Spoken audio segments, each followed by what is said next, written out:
بسم الله الرحمن الرحيم الحمد لله رب العالمين والعاقبة للمتقين والصلاة والسلام على أشرف الأنبياء والمرسلين سيدنا وحبيبنا مولانا محمد وعلى آله وصحبه أجمعين أما بعد أعوذ بالله من الشيطان الرجيم بسم الله الرحمن الرحيم إن إبراهيم كان أمة قانتا لله حنيفا ولم يكن من المشركين شاكرا لأنعمه اجتباه وهداه إلى صراط مستقيم صدق الله العلي العظيم. Respected elders, brothers and sisters, Assalamu alaikum wa rahmatullahi wa barakatuh. Today is the 13th of Dhul Hijjah, 12th of Dhul Hijjah, which signifies the conclusion of the Hajj. May Allah subhanahu wa ta'ala accept the Hajj of all of the Hujjaj. May Allah subhanahu wa ta'ala make it a Hajj Mabrur on behalf of them, and whatever lessons there are to be taken from it will be the focus of my khutbah in the coming week. Today I want to shed some light on that unique personality, that Rasul and Nabi of Allah subhanahu wa ta'ala, whose life is summarized and celebrated, commemorated in the whole manasik of the Hajj, and this is none other than Sayyidina Ebrahim alayhi salam.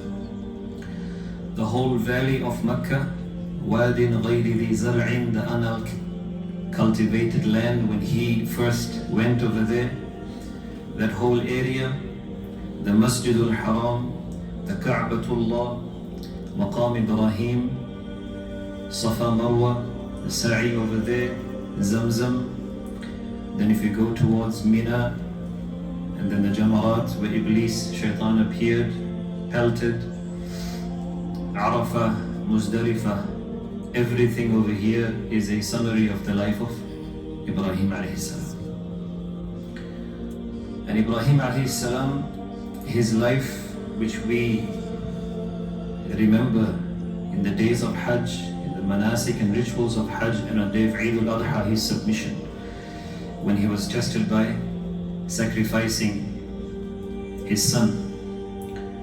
What were those unique qualities which he had, that Allah subhanahu wa ta'ala made him the Khalil of Allah, the close friend of Allah subhanahu wa ta'ala, which Rasulullah said Allah has only taken two individuals as his Khalils, Ebrahim alayhi salam and Muhammad Rasulullah sallallahu alayhi wa sallam. Those qualities which he had, the traits, his personality, his inner iman, submission, perseverance, and constant devotion to Allah subhanahu wa ta'ala, there has to be a list of things which he had that made him reach that level, which the only Nabi in our deen, in the Quran, which Allah subhanahu wa ta'ala says to the Prophet sallallahu alaihi wasallam that you have to follow the millah of Ibrahim. ثم أوحينا إليك أن اتبع ملة إبراهيم حنيفا. We'll talk about that at the ending, Surah Al-Nahl. Then we have revealed to you, O Muhammad, that you must follow the millah, the deen, the methodology of Ibrahim. And then collectively mentioned to the whole ummah as well, Surah Al-Imran, فَاتَّبِعُوا مِلَّةَ إِبْرَاهِيمَ حَنِيفًا. The one addresses to the Prophet ﷺ, and one addresses to all of us that follow and be in line with the system and the methodology of Ibrahim.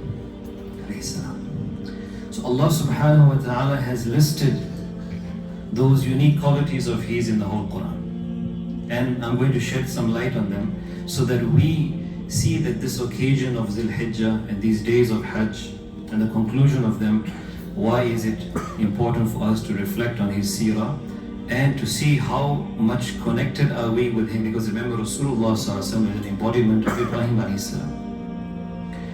So those unique traits which he had, before we come to them, let us see how he started his life.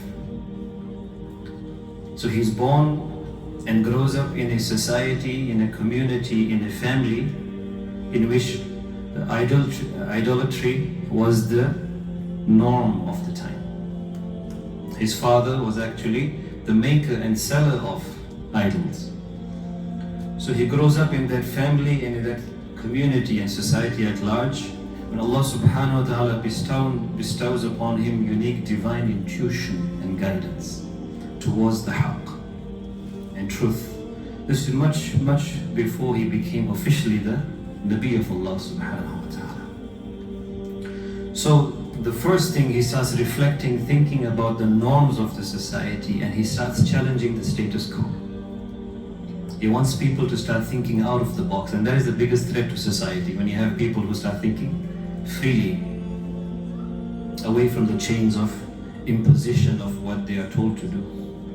So he starts challenging them, and so he first approaches his father lovingly, advising him, admonishing him, counseling him. Surah Maryam, verse 41. وَاذْكُرْ فِي الْكِتَابِ إِبْرَاهِيمَ. So I'll be talking a little bit of Surah Maryam, Surah Al-Anbiya for your reference, so we can go up and look it up, inshallah. Mention about Ebrahim in the book. إِنَّهُ كَانَ صِدِّيقًا نَبِيًّا. He was a Siddiq, somebody who embodied honesty, integrity, loyalty, truthfulness in every sense of the word. Nabi, a prophet of Allah. So now he is giving da'wah and asking his father to think about what he wants him to think about, what he is doing. إِذْ قَالَ لِأَبِيهِ يَا أَبَتِي. He says to his father, oh my father. Now I want you to think about one thing over here, one point. Whenever Anbiya talk to their fathers, and when the Anbiya talk to their sons, I have not seen a reference to them directly talking to them by, of course, the son never addresses father by name, but the general word used by the son to the father is abati, and it is different from abi. Abi means my father.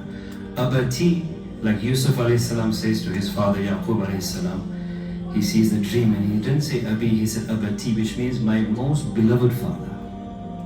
It is a term of endearment. And when the father Yaqub alayhi salam speaks to his son, he says ya bunay. Luqman to his son, ya bunay. Ebrahim alayhi salam, when he sees the dream of Ismail being sacrificed, he said ya bunay. And there's a difference between saying my son and versus bunay. Bunay means my most beloved son.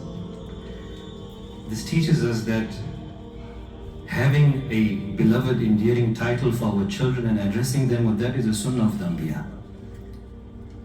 I don't know how much of that we use, but there's a hikmah in that, because whatever they will be about, or what we are about to impart, there will be a longer effect in that when we get the full love and attention. So Abati, beloved father. His father is worshipping idols and making idols. He says, my beloved father. The respect is in his place. لِمَ تَعْبُدُ مَا لَا يَسْمَعُ وَلَا يُبْصِرُ وَلَا يُغْنِي عَنْكَ شَيْئًا. Why do you worship something which cannot hear, cannot see, cannot avail, cannot benefit? And I'm saying this, O my father, out of knowledge. إِنِّي قَدْ جَاءَنِي مِنَ الْعِلْمِ. This knowledge has been bestowed upon me. فَاتَّبِعْنِي أَهْدِكَ صِرَاطًا سَوِيًّا. So follow me, I will guide you to the straight path. يَا أَبَتِ لَا تَعْبُدِ الشَّيْطَانَ. Do not worship shaitan. إِنَّ الشَّيْطَانَ كَانَ لِلرَّحْمَنِ عَصِيًّا. He is disobedient to his Rabb. يَا أَبَتِ إِنِّي أَخَافُ. Four advices. I fear punishment for the people over here if we stay persistent on these ideals. Father got really angry. What did he say? أَرَاغِبٌ أَنْتَ عَنْ آلِهَةٍ. Are you actually turning away from what I stand for? He said yes. So he said, okay. That rage was such because he challenged him and challenged the community over what they have been doing for centuries. لَإِن لَمْ تَنْتَهِ لَأَرْجُمَنَّكَ وَهْجُرْنِي مَلِيًّا. If you don't stop this mission of yours, I will stone you alive. Rajam means to pelt alive. I will hold you, tie you up and pelt you. Or better advice for you is leave me alone for a long period of time. Just go away. You're not my son anymore. So what he said, so he's lost his father. Salamun alayk. Peace unto you. I will not lose hope in seeking forgiveness for you. I'll keep asking Allah. Allah has been very kind to me. And this is a young boy. He's not a Nabi. He's a young man. وَأَعْتَزِلُكُمْ وَمَا تَدْعُونَ مِن دُونِ اللَّهِ. I leave in peace.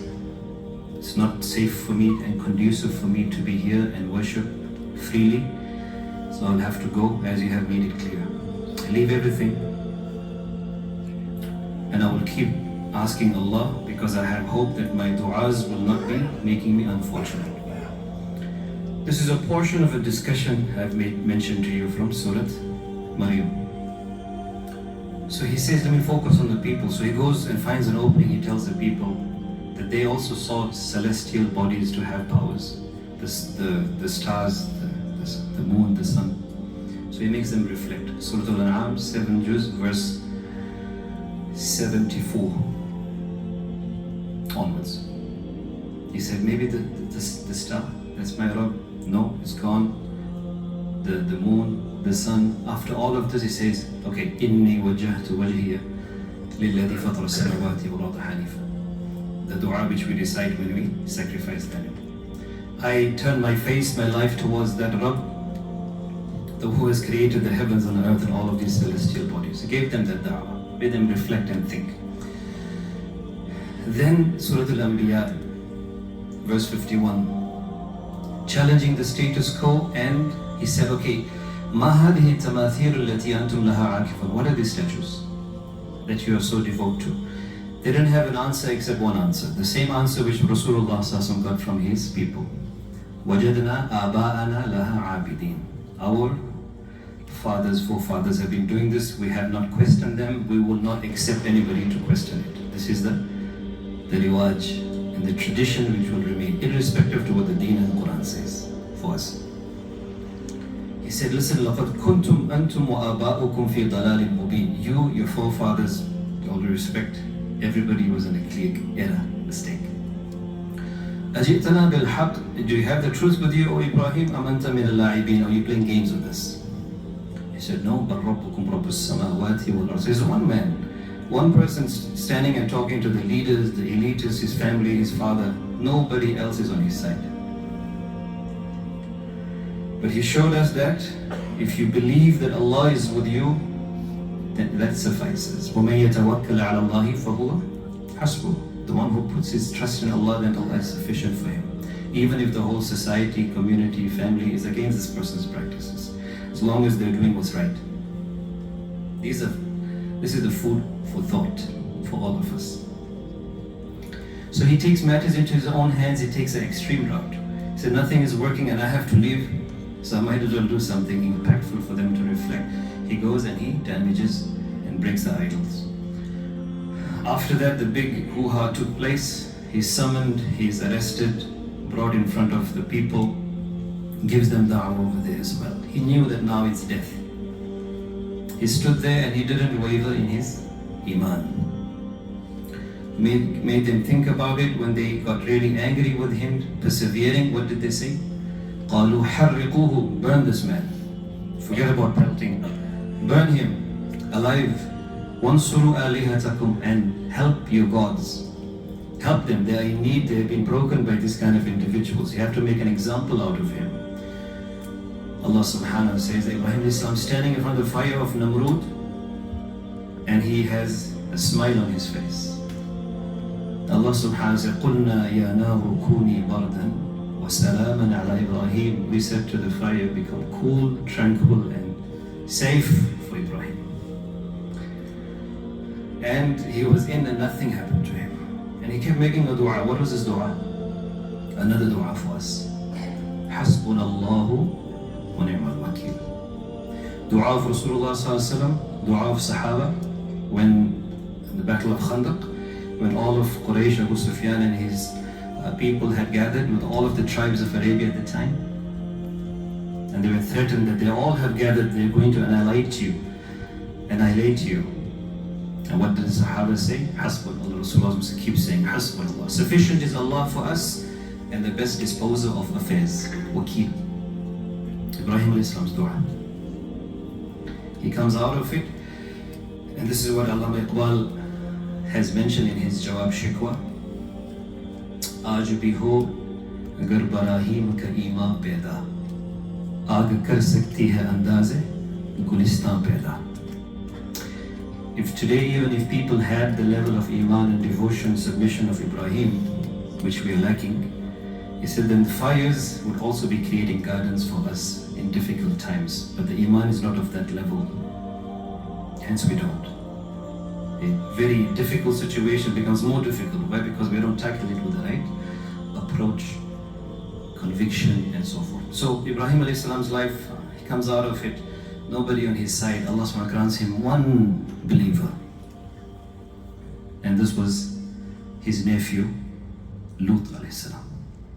Prophet Lut was his nephew, one believer. And he said, what to do? He said, Muhajirun ila Rabbi. I will make hijrah to my Rabb. Leave all of this and find a place where I'm free to practice my deen and propagate and teach people. So it is a life of migration. Migrate from Iraq to Sham. From there, it was not conducive for a time that he goes to Misr and Egypt. Over there, he's tested because they saw his wife, Sarah, alayha salam, and they wanted to kidnap her. Allah subhanahu wa ta'ala created a way out for him over there. He comes out of Egypt, goes back to Sham, spends some time over there, and from there he is sent to Makkah al-Mukarramah. So Ibrahim alayhi salam here, as you could see, constantly on the move for the sake of Allah subhanahu wa ta'ala. Muhajir means somebody who migrates. Now you see him migrating. Rasulullah sallallahu alaihi wasallam said, migrating from a place to another. We're all migrants. We all left a place to be here. Rasulullah sallallahu alaihi wasallam said, a true migrant is the one who migrates not just from boundaries to boundaries, but from the boundaries of Sharia and stays within them, and migrates away from the disobedience of Allah into the obedience of Allah. He is a true muhajir, because it is a state of hijrah from a state, a condition of sin, disobedience, to the ita'ah and obedience of Allah. This is a true muhajir. Sahih al-Bukhari. Al-Muslimu man salima al-Muslimuna min lisanihi wa yadihi. A true Muslim is the one who everybody else is safe from the evil.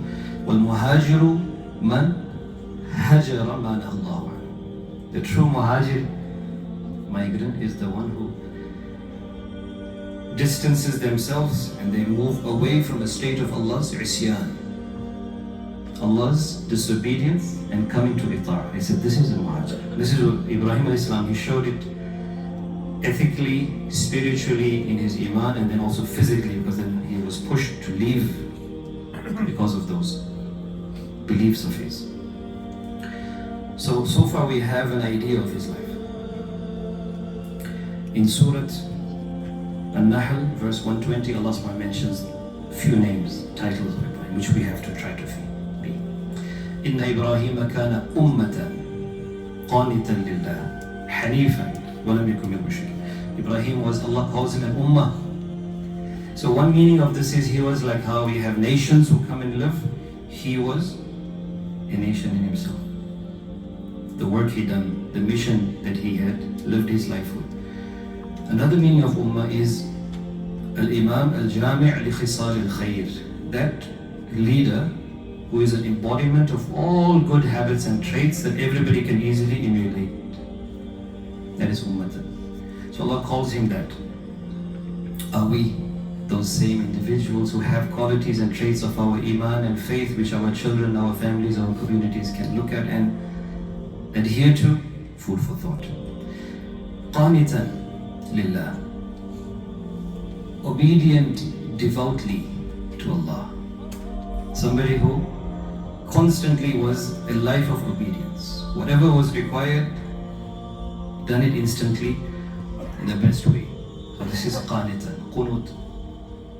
Hanifan, somebody who inclined only to the oneness of Allah and away from anything other than Allah. Anything which calls or called or pulls and tracks a person away from the obedience, he was Hanifan. He said, no, that's not for me. That's not for my family. And the tafsir of that, وَلَمْ يَكُنْ مِنَ الْمُشْرِكِينَ. He was not of those who had any kind of shirk in his life. Okay, 3. Number 4, Shakiran. He was constantly thankful to Allah. How much of thankfulness do we have? Thankfulness to be the followers of Muhammad Rasulullah, to be from the millat of Ibrahim. Double ni'mas of Allah, but we look at what we don't have, what we want to but we don't get. Shakiran li'an'umi. As a result of these qualities, ijtabahu wa hadahu ila sirat al-mustaqim. Allah selected him. In conclusion, verse 75, Surah Hud. 3 qualities of Ibrahim. Over here so far we mentioned 4. Surah Al-Nahl, verse 120. In conclusion, Surah Hud. And at the time when Lut alayhi salam was sent to the people of Sodom, Gomorrah, and the kind of fawahish which they had done, perpetrated on the land, the angels came to Ebrahim alayhi salam because he was longing for a son, a second son. Ismail alayhi salam was already a few years old at the time. So Allah subhanahu wa ta'ala sent the angels to go and get rid of those people, Qawm of Lut. And on the way they stopped by to Ebrahim. For your reference, Surah Al-Hijr and Surah Hud. They come to him, they talk to him, he presents whatever food he had. They came in the form of human beings he didn't know. After that, this discussion, when he found out from them why they had come, he started arguing with them the case of the people of Lut, because he didn't want his nephew to be a failure. Because now they are saying we're here to get rid of them. So he started arguing with them. Why? Because he did not want people to be destroyed. And so the angels told him that it's done. Respect your opinion. So he's constant trying to find a way out for people. So Allah said, Ibrahim, who is he? 3 things. So the angel said, أعرض عن هذا. Ya Ibrahim, أعرض. Oh Ibrahim, forget about this. Why are you talking about them? So Allah said, Ibrahim is 3 things. Inna Ibrahim la-halimun awahun munib. 3 qualities for us. Number 1, he was extremely forbearing. Halim. Halim means that you forgive, let go, and you don't hold on to negativity. You just let it go and you sincerely forgive. And it doesn't affect a person one bit what a person says or does, for you or against you. Halim. Awahun. Awah comes from the word ah. And ah means from the heart to constantly grieve out of pain and wanting good for one's loved ones. So in his du'as, he was awah. So you could hear him sighing, grieving, and wanting good for the people, family and people, and the fear of Allah. So this made him awah. The third one is munib, the one who constantly turns to Allah, irrespective to situations, turns to Allah and turns away from everything else. So these are some of the verses in the Quran which shed light on the life of Ibrahim as for your references. I have given them to us to reflect on. These are the qualities which Allah subhanahu wa ta'ala wants us to inculcate. May Allah make us the true embodiment of Rasulullah sallallahu alaihi wasallam, and from the true followers of Sayyidina Ibrahim, the millah of Ibrahim alayhi salatu wassalam. Akhiru da'wana alhamdulillahi rabbil alamin.